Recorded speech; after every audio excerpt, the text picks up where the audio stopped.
India പഴയ ഇന്ത്യയല്ല. India വ്യവസായവൽക്കരണം ത്വരിതപ്പെട്ടു. അടിസ്ഥാന സൗകര്യങ്ങളിലെ വികസനം വർദ്ധിച്ചു.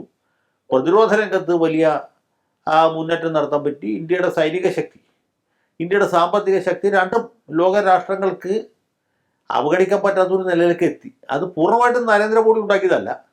അദ്ദേഹത്തിൻ്റെ മുൻഗാമികൾ നെഹ്റു മുതൽക്ക് മൻമോഹൻ സിംഗ് വരെയുള്ള ആളുകളുടെയൊക്കെ ശ്രമത്തിൻ്റെ ഫലമായിട്ട് ഏതാണ്ട് അറ്റപ്പറ്റി എത്തി നിൽക്കുമ്പോഴാണ് മോഡി വരുന്നത്.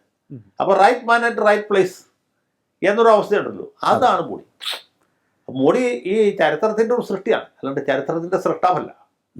നമ്മൾ എന്ന് വെച്ചാൽ അദ്ദേഹത്തിൻ്റെ ആ ഒരു മേന്മയോ അദ്ദേഹത്തിൻ്റെ കാര്യപ്രാപ്തിയോ നമുക്ക് കുറച്ച് പറയാൻ പറ്റിയില്ല. പക്ഷെ അടിസ്ഥാനപരമായിട്ട് ആ ഒരു സാഹചര്യത്തിൻ്റെ സൃഷ്ടിയാണ്. പക്ഷെ ആ സാഹചര്യത്തെ ഏറ്റവും നന്നായിട്ട് ഉപയോഗിക്കാൻ കഴിഞ്ഞ ഒരു നേതാവാണ് മോഡി.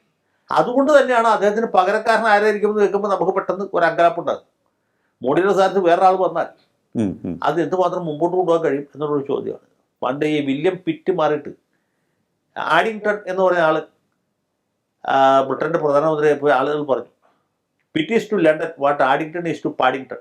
പാഡിങ്ടൺ എന്ന് പറഞ്ഞാൽ ലണ്ടൻ കഴിഞ്ഞിട്ട് അടുത്തുള്ള ഒരു ചെറിയ സ്റ്റേഷനാണ്. അപ്പോൾ അതുപോലെ എന്ന് പറഞ്ഞ പോലെ ഒരു ആഡിങ്ടണല്ലോ നമുക്ക് വേണ്ടത്. പക്ഷെ ശക്തനായ മറ്റൊരു മോഡി, അല്ലെങ്കിൽ അതുപോലെ തൻ്റെ ഇടമുള്ള വേറൊരു ഭരണാധികാരി അവിടെ വരണം. അത് BJPയുടെ മാത്രമല്ല, രാജ്യത്തിൻ്റെ ഒരു ആവശ്യമുള്ളൂ. എപ്പോഴും ശക്തനായ ഇച്ഛാശക്തിയുള്ള താൻ പോരിമയുള്ള ഒരാൾ വരണം പ്രധാനമന്ത്രിയായിട്ട്. ഇന്ത്യ പ്രധാനമന്ത്രി ചെറിയ പോസ്റ്റല്ലല്ലോ.